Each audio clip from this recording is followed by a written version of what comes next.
आज का जो वचन है, हम लोग रोमियो की पत्री 8वां अध्याय 28, 29 और 30 ये 3 वचनों को देखते हैं हम लोग।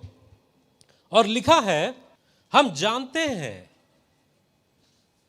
हम क्या, हम जानते हैं। एक वचन छोड़कर इससे पहले, मतलब 2 वचन आगे, हम लोग ये देखा है कि हम नहीं जानते हैं।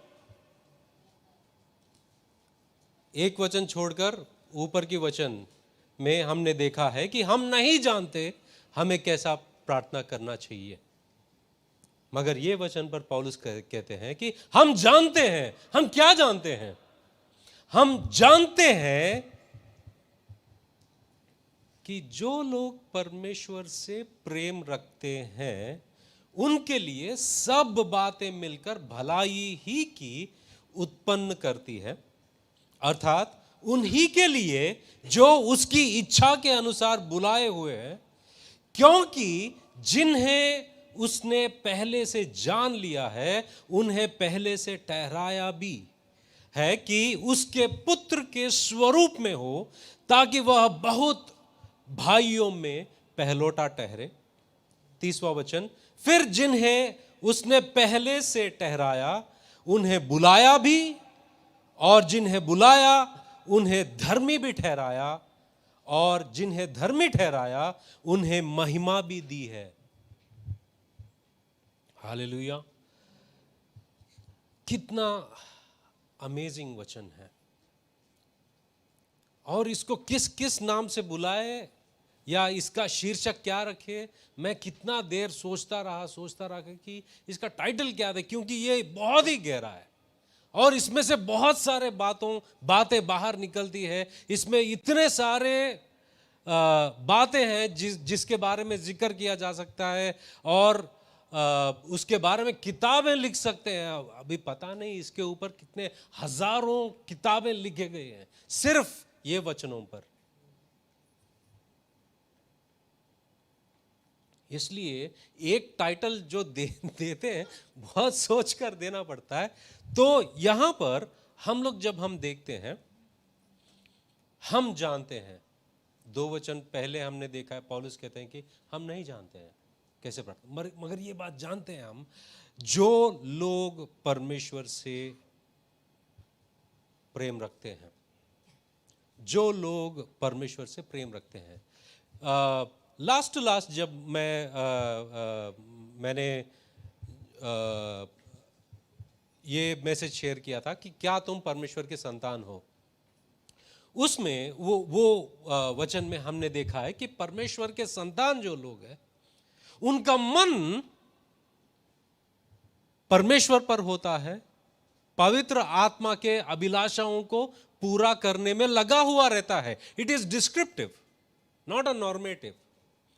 फर्क क्या है डिस्क्रिप्टिव और नॉर्मेटिव? अगर अंग्रेजी नहीं आती कोई बात नहीं। डिस्क्रिप्टिव मतलब वो ये नहीं कह रहा, पौलुस ये नहीं कह रहा है कि जो मसीह के लोग हैं, जो मसीह में है, वो लोग आप पवित्र आत्मा के अभिलाषाओं को पूरा करने में अपना मन लगाओ, ऐसा नहीं कह रहा है। उनका स्वाभाविक तौर पर उनका मन लगा हुआ रहता है, जो मसीह में है, जो मसीह के लोग हैं। और आगे जाके उनके स्वभाव के बारे में, जैसे कि मैंने तितली के बारे में बताया कि मछली को तुम ये नहीं कहोगे कि आप तैरने में अपना मन लगाओ, तितली को आप ये नहीं कहोगे उड़ने में आपका मन लगाओ। वो देखेगा और कहेगा कि ये मेरा स्वभाव है, इसमें मन क्या लगाने का। वैसे ही एक विश्वासी, एक परमेश्वर में विश्वास करने वाला, उसका स्वाभाविक है कि वो पवित्र आत्मा के अभिलाषाओं को पूरा करने में अपना मन लगाया रखता है। It is a continuous tense, it is something continue. मतलब ये लगातार तुम्हारा दिमाग वही धुन में रहता है कि मैं परमेश्वर के लिए क्या करूं। It's not a commandment as such. हाँ, अगर हम लोग गलतियों की पत्री देखते हैं और अलग जगहों पर देखते हैं, पौलुस कहते हैं, मगर यहां पर वो कहते हैं कि उनका मन होता है।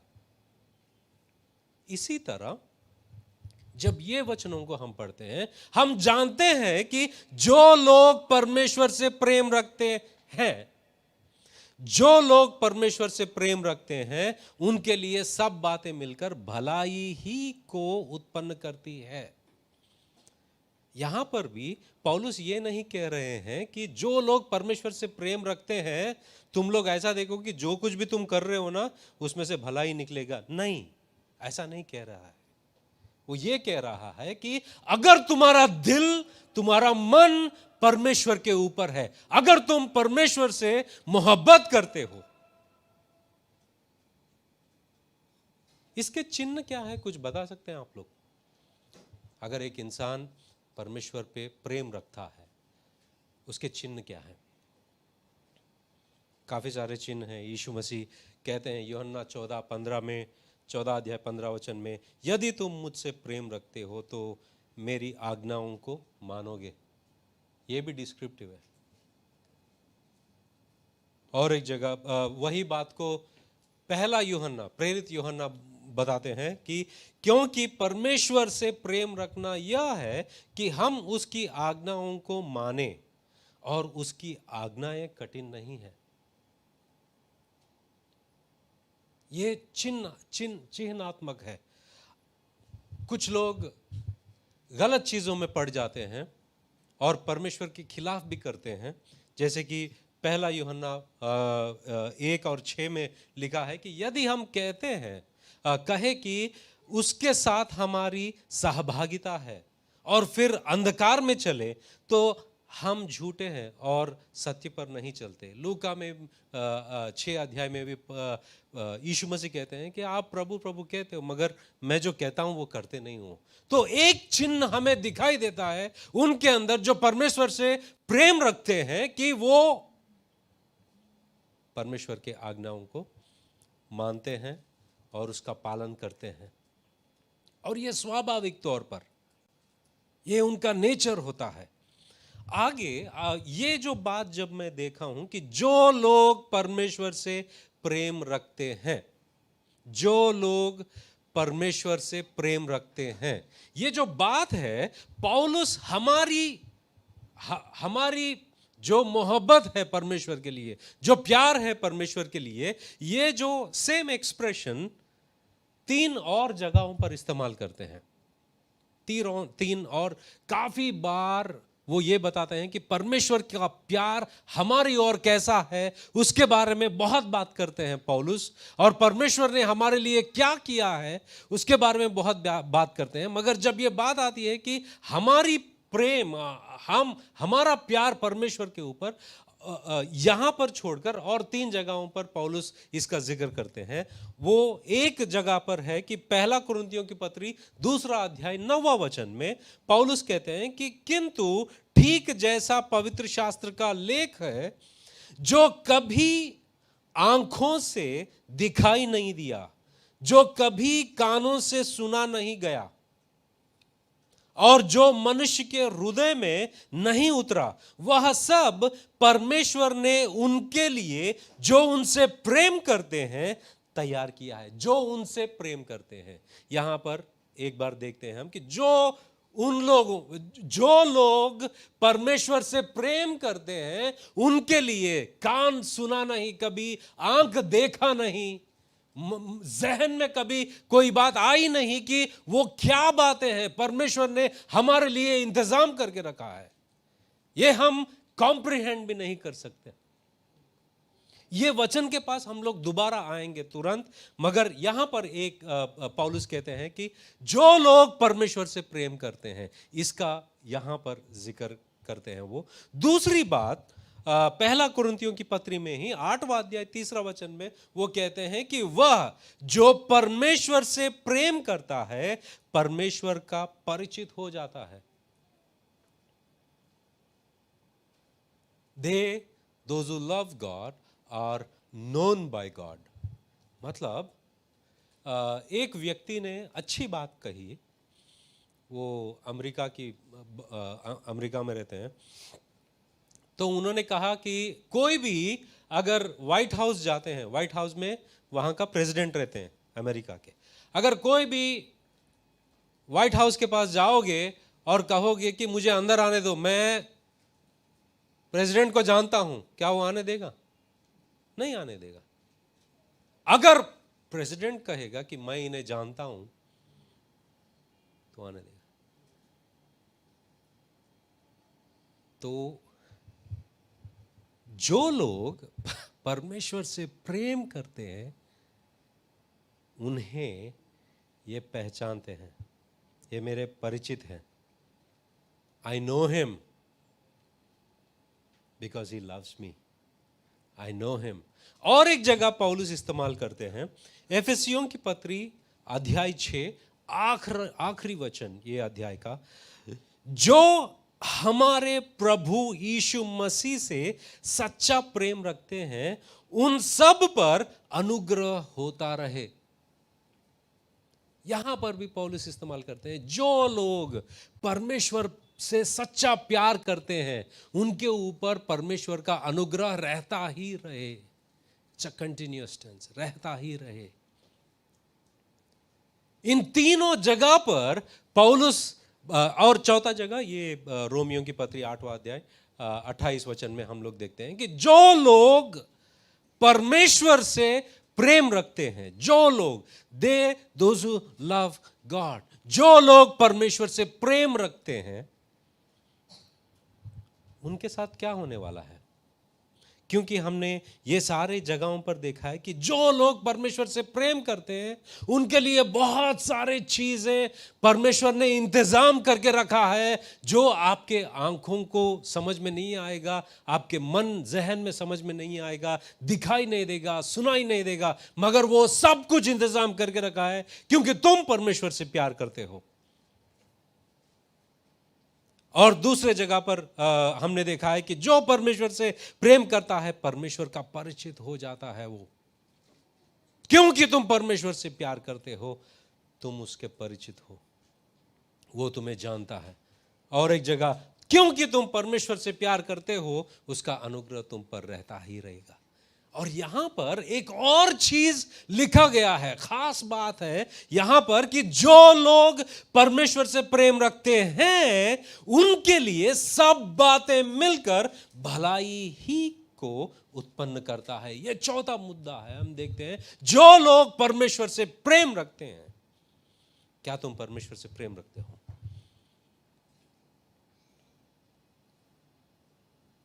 और ये बातें, जो लोग परमेश्वर से प्रेम रखते हैं, ये विश्वासियों के बारे में कहा गया है, हमारे बारे में कहा गया है, ये सबके लिए नहीं। आपने ये कहावत सुना है? वो कहावत है कि जो कुछ भी होता है अच्छा होता है।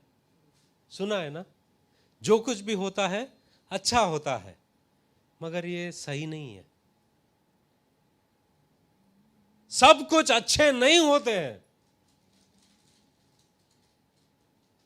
मगर एक विश्वासी की जिंदगी में जो परमेश्वर को प्रेम करता है, जो कुछ भी होता है वो भलाई के लिए होता है। हालेलुया। आप सुन रहे हो मेरी बात?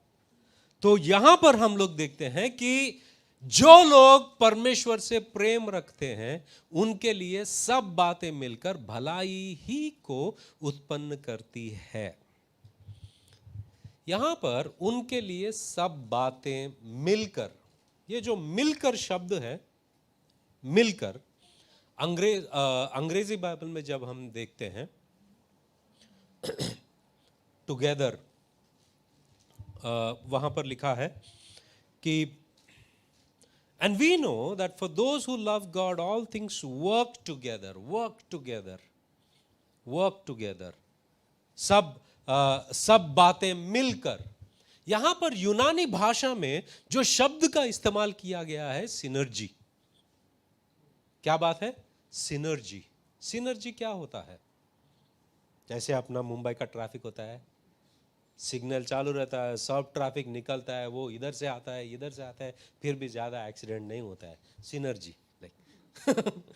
मगर सिनर्जी क्या होता है कि कितने लोगों ने नीचे, ये जो कारपेट दिख रहा है आपको, ये कारपेट दिख रहा है, ये कारपेट जब बनता है, कितने लोग जानते हैं कि ये कैसा बनता है?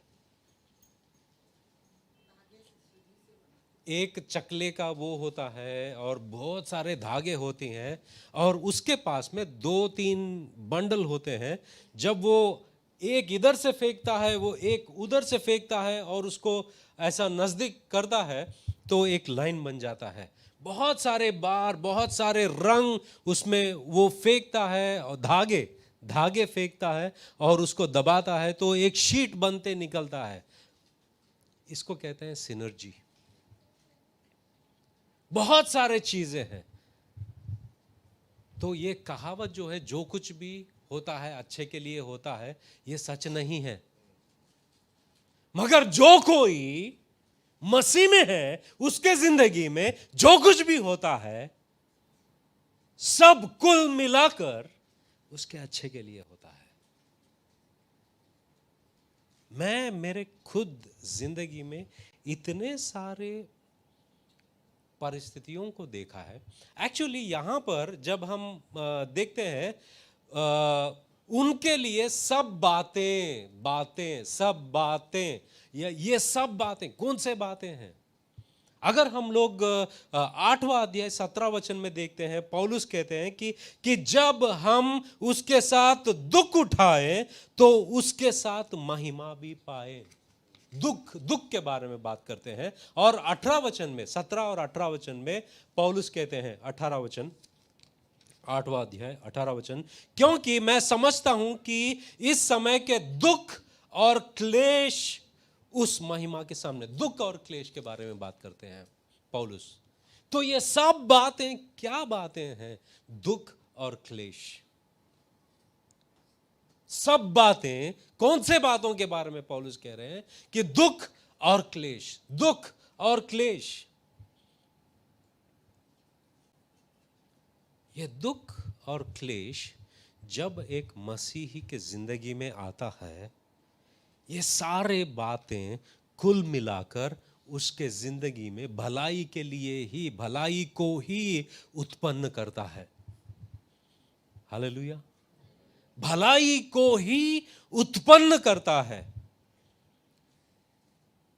तो कॉन्टेक्स्ट में जब देखेंगे ये बातें जो है, दुख, क्लेश, इनके बारे में बात कर रहा है। और अगर उदाहरण के तौर पर देखेंगे कि ऐसा कौन सा इंसान आपको याद आता है जो कहता है कि तुम लोगों ने सोचा मेरे साथ गलत करने के लिए, मगर परमेश्वर ने उसको बदल दिया है। यूसुफ कहता है, राइट? उत्पत्ति के किताब 50वां अध्याय 20वां वचन में यूसुफ कहता है कि यद्यपि तुम लोगों ने मेरे लिए बुराई का विचार किया था, यद्यपि तुम लोगों ने मेरे लिए बुराई का विचार किया था, परंतु परमेश्वर ने उसी बात में भलाई का विचार किया। इसे कहते हैं हम लोग कि कुल मिलाकर, सब जोड़कर, सिनर्जी, एक मसीही की जिंदगी में सब मिलकर उसकी भलाई के लिए उत्पन्न होता है। याद रखिए, ये उन लोगों के बारे में बात किया जा रहा है जो परमेश्वर से प्रेम रखते हैं। तुम रखते हो? परमेश्वर से जो लोग प्रेम रखते हैं उनके बारे में बात किया गया है। और एक कौन सी जिंदगी आपको याद आती है? अगर हम लोग देखेंगे उत्पत्ति से लेकर प्रकाशित वाक्य तक, ये सब लोग जो परमेश्वर से प्रेम रखते हैं, वो सब लोगों के जिंदगी में क्लेश, तकलीफ, ये हम देखते ही रहते हैं। ऐसा कोई बंदा नहीं जिसके पास बहुत अच्छी जिंदगी बिताई है उसने।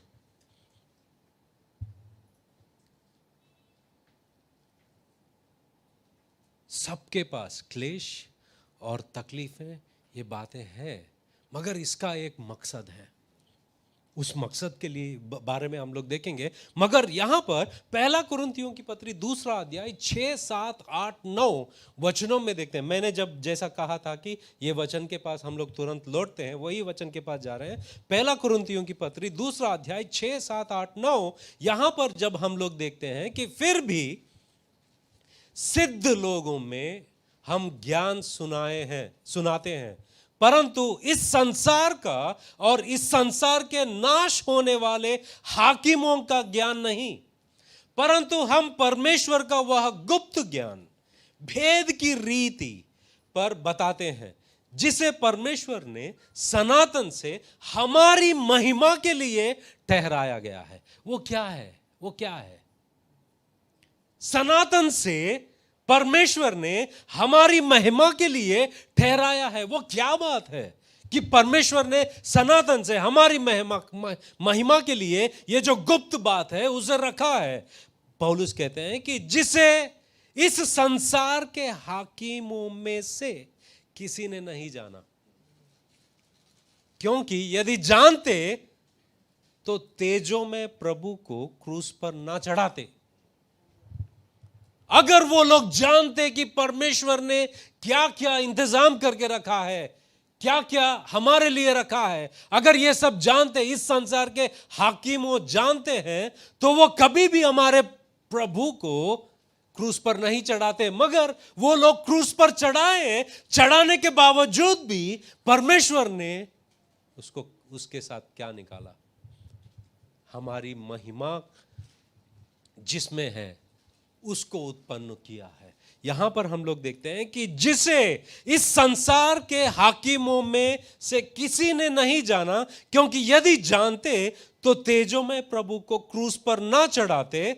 9वां वचन, परंतु जैसा लिखा है, जो आंख ने नहीं देखी और कान ने नहीं सुनी और जो बातें मनुष्य के चित्त में नहीं चढ़ी, वे ही है जो परमेश्वर ने अपने प्रेम रखने वालों के लिए तैयार की है।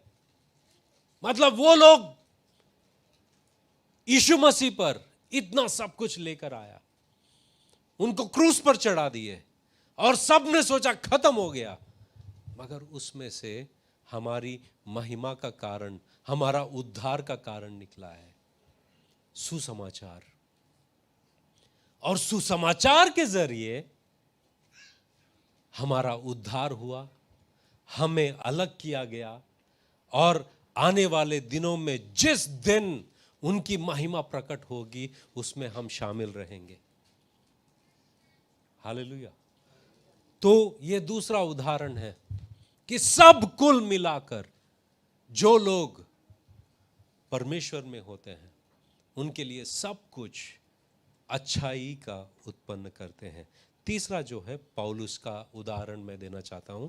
फिलिपियों की पत्री में पहला अध्याय 12 से लेकर 14 में पौलुस कहते हैं कि हे भाइयों, मैं चाहता हूं कि तुम यह जान लो कि मुझ पर जो बीता है, ये जब जो पौलुस लिख रहे हैं वो जेल में से लिख रहे हैं। कहां से लिख रहे हैं? जेल में रहकर, जेल में से वो लिख रहे हैं। हे भाइयों, मैं चाहता हूं कि तुम यह जान लो कि मुझ पर जो बीता है उससे सुसमाचार ही की बढ़ती हुई है। वो जेल में है और बेड़ियां उसको डाले गए हैं, और वो कहता है कि मुझे जो कुछ भी हुआ वो अच्छे के लिए हुआ। क्यों? सुसमाचार फैल रहा है, उससे सुसमाचार ही की बढ़ती हुई है, यहां तक कि कैसर के राजभवन की सारी पलटन और शेष सब लोगों में यह प्रकट हो गया है कि मैं मसीह के लिए कैद हूं। शायद वो लोग पूछते रहेंगे कि इसको क्यों डाला अंदर, क्यों डाला इसको? वो यीशु मसीह का प्रचार कर रहा था, इसलिए। ये यीशु मसीह कौन है? वहां पर क्या हो रहा है? एक विश्वासी, काफी बार मैं ये बोलते बोलते मैंने उस मोड़ पर आया था कि मेरे खुद के जिंदगी में बहुत चीजें हैं जिसका उम्मीद था मुझे, और मैं उधर उस दिशा में जा रहा था। वहां जाने के बाद में अटर डिसअपॉइंटमेंट, कुछ नहीं। मगर काफी दिन के बाद में जब पीछे मुड़ के देखा, वो नहीं हुआ, अच्छा हुआ।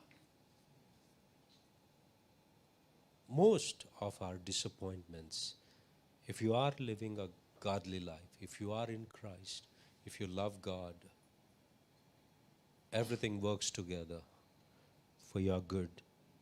अगर तुम मसीह में हो और मसीह से प्रेम रखते हो, इस जिंदगी में बहुत कुछ होता है, मगर ये सब कुल मिलाकर आपके अच्छे के लिए होता है।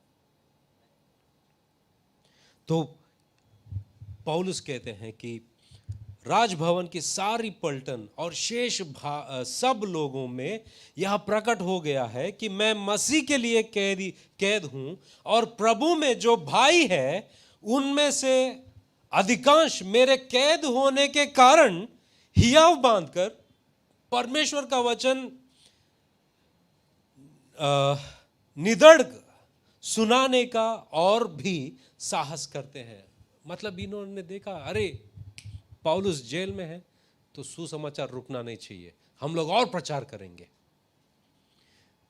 This person is looking the positive repels. जो अगर हम लोग पत्थर पानी में डालते हैं तो वो क्या पैदा करता है, उसको क्या कहते हैं हम लोग? रिपल्स। अंग्रेजी आती है, हिंदी लहरें। यस, वो देखता है कि ये चीज में से परमेश्वर के लिए अच्छाई क्या निकल रहा है।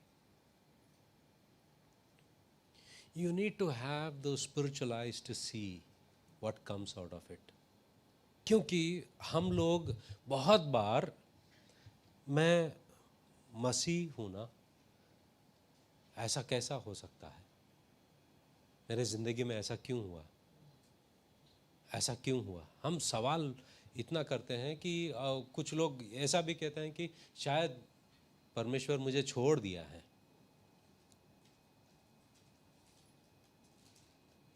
परमेश्वर मुझे छोड़ दिया है, या तो मेरे तरफ नजर नहीं घुमा रहे हैं, या तो वो दूसरों को सबको देख रहे हैं, मुझे नहीं। ऐसी बात नहीं है। क्योंकि पौलुस रोमियो की पत्री यही अध्याय में, जब अंत में हम लोग दोबारा देखेंगे इन वचनों को, 35, 35 एंड 36 में पौलुस कहते हैं कि कौन हमको मसीह के प्रेम से अलग करेगा? क्या क्लेश या संकट या उपद्रव या अकाल या नंगाई या जोखिम या तलवार? जैसा लिखा है, तेरे लिए हम दिन भर घात किए जाते हैं, हम वध होने वाली भेड़ों की समान गिने गए हैं। मतलब ये सब हमको होने वाला है, हमारे जिंदगी में ये सब होने वाला है। मगर कोई भी पूछेगा कि ये सब मेरे जिंदगी में जो हो रहा है, इसमें अच्छाई क्या है? मुझे तो दुखी हो रहा है, अच्छाई क्या है इसमें? अच्छाई एक, मसीह के प्रेम से कोई भी चीज या बात हमको अलग नहीं कर सकता। तुम्हारे जिंदगी में जो कुछ भी होने दो, वो परमेश्वर से तुमको अलग नहीं करता। दूसरी बात, दुख और क्लेश जो है उसका एक मकसद है हमारे जिंदगी में, और वो ये है कि ये दुख और क्लेश हमें हमारे प्रभु यीशु मसीह के स्वरूप में बदलता है। जब हम पढ़ते हैं ये वचनों को, 28वां वचन, हम जानते हैं कि जो लोग परमेश्वर से प्रेम रखते हैं उनके लिए सब बातें मिलकर भलाई ही को उत्पन्न करती है, अर्थात उन्हीं के लिए जो उसकी इच्छा के अनुसार बुलाए हुए हैं। क्योंकि जिन्हें उसने पहले से जान लिया है, उन्हें पहले से ठहराया भी है कि उसके पुत्र के स्वरूप में हो। हम लोग जो परमेश्वर पहले से जानते थे कि जब सुसमाचार इस इंसान के पास आएगा, यह स्वीकार करेगा और यह इंसान स्वीकार करेगा और इसको मैं अलग कर रहा हूं और मेरी एक मकसद है, और वो मकसद यह है कि ये मेरे बेटे के स्वरूप में बदलेगा। ये हमारी बुलाहट है। एक जो चीज है परमेश्वर वास्तव में कर रहा है, इस वक्त कर रहा है, हमारे जिंदगी में क्लेश और बाधाएं जो कुछ भी है वो सब हमारे जिंदगी में है, मगर परमेश्वर इसका नजर रखते हैं कि सब कुछ कुल मिलाकर हमारे जिंदगी में भलाई का उत्पन्न करेंगे। और दूसरी बात यह है कि उनकी सनातन से एक योजना थी, और वो योजना यह है कि हम उनके बेटे के शक्ल में बदले, हम उनके पुत्र के शक्ल में बदले। ये उनकी योजना है हमारे जिंदगी के लिए। क्लेश और बाधाएं जो कुछ भी है, दुख है, ये हमारा चरित्र को बदलता है।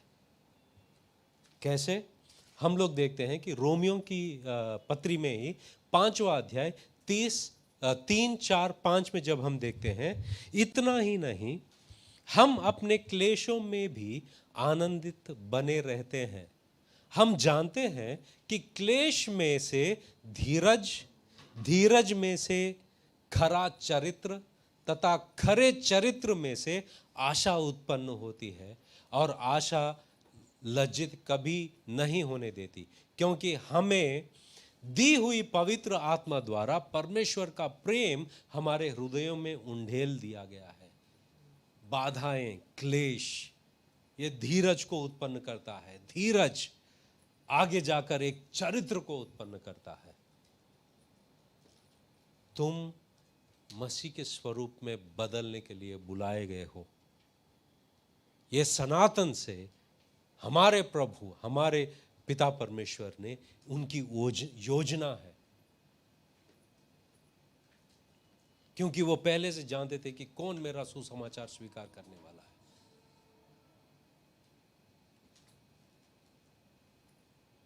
तो यहां पर यह दूसरी बात है। पहला जो है, परमेश्वर हमारे जिंदगी में काम कर रहे हैं। वो वास्तव में इस वक्त वर्तमान दशा में परमेश्वर हमारे जिंदगी में काम कर रहे हैं। सब कुछ मिलाकर हमारी भलाई का उत्पन्न करते हैं। दूसरी बात, वो भलाई क्या है? वो भलाई ये है कि हम उसके स्वरूप में बदले, उसके स्वरूप में बदले। जो लोग उनसे प्रेम रखते हैं उनके लिए बहुत कुछ परमेश्वर इंतजाम करके रखा है, मगर एक भलाई हम यहाँ पर देखते हैं कि हम उसके स्वरूप में बदले। तीसरा जो है, हमें धर्मी भी ठहराया है और महिमा भी दी है। एक दिन आने वाला है, उस महिमा में तुम खड़े रहोगे, उस महिमा में तुम खड़े रहोगे, क्योंकि इसके लायक तुम्हें बनाया है।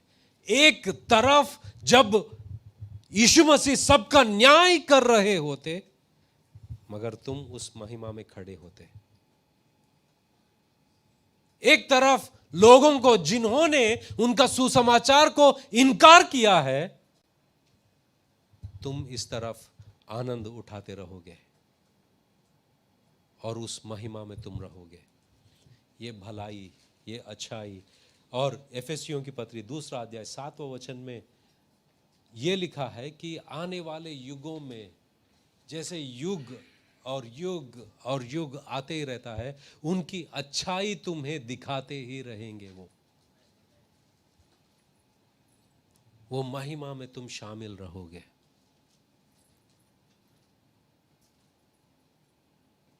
हालेलुया। तुम किस दौर से गुजर रहे हो शायद मैं नहीं जानता, मगर एक चीज मैं जानता हूं, अगर तुम परमेश्वर से प्रेम रखते हो तो एक बात याद रखो कि परमेश्वर तुम्हारे जिंदगी को परिवर्तन कर रहा है, तुम्हारे अंदर परिवर्तन ला रहा है कि तुम मसीह की तरह बदलो, और एक वादा देते हैं कि उस महिमा में तुम शामिल रहोगे। पहला, वर्तमान परमेश्वर तुम्हारे जिंदगी में काम कर रहे हैं, सब कुछ कुल मिलाकर। मैं ये 3 वचनों को दोबारा पढ़ूंगा, फिर हम प्रार्थना करते हैं कि हम जानते हैं कि जो लोग परमेश्वर से प्रेम रखते हैं उनके लिए सब बातें मिलकर भलाई ही को उत्पन्न करती है। दिस इज प्रेजेंट, इस वक्त तुम्हारे जिंदगी में, वर्तमान। आगे हम पढ़ते हैं, अर्थात उन्हीं के लिए जो उसकी इच्छा के अनुसार बुलाए हुए हैं। 29 वर्स, क्योंकि जिन्हें उसने पहले से जान लिया है उन्हें पहले से ठहराया भी है कि उसके पुत्र के स्वरूप में हो, ताकि वह बहुत भाइयों में से पहलौटा ठहरे। इनकी योजना को हम देखते हैं पास्ट में, मतलब सनातन में ही उनकी योजना तुम्हारे बारे में उन्होंने तय करके रखा कि ये मेरे बेटे की तरह दिखेगा और उनके स्वरूप में बदलेगा, उनका चरित्र बदलेगा।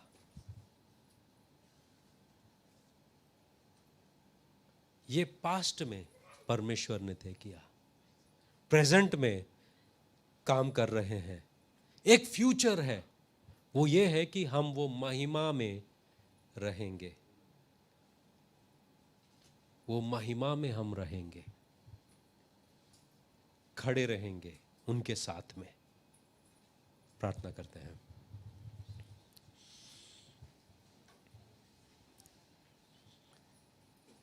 प्यारे पिता परमेश्वर, हमने आपका वचन सुना है, ये इतना हियाव हमें देता है कि तू हमारे ऊपर, हमारे जिंदगी पर विराजमान है। चाहे जो कुछ भी हो जाए हमारे जिंदगी में, हम जानते हैं परमेश्वर कि तू हमारे साथ है, और सब कुछ मिलकर, सब बातें मिलकर हमारे लिए अच्छा ही उत्पन्न करते हैं। और हर दिन परमेश्वर हम विश्वास करते हैं और जानते हैं कि हमारा चरित्र बदल रहा है, और हम यीशु मसीह की तरह उस रूपांतर जिस तरह से होता है, जैसे एक तितली बदलती है, उसी तरह हम भी परमेश्वर यीशु मसीह की तरह बदल रहे हैं। और पवित्र आत्मा, हम ये प्रार्थना करते हैं कि हमारे अंदर कार्य कीजिए,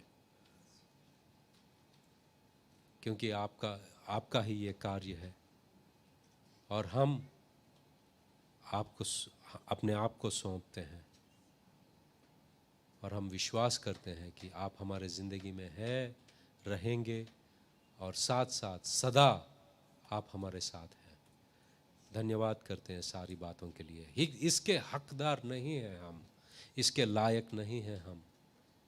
ये सिर्फ तेरा अनुग्रह है कि आपने चुना, हमें नियुक्त किया, और उस महिमा में खड़े करने वाले हैं आप। यीशु मसीह के नाम से धन्यवाद देते हैं और प्रार्थना करते हैं, आमीन।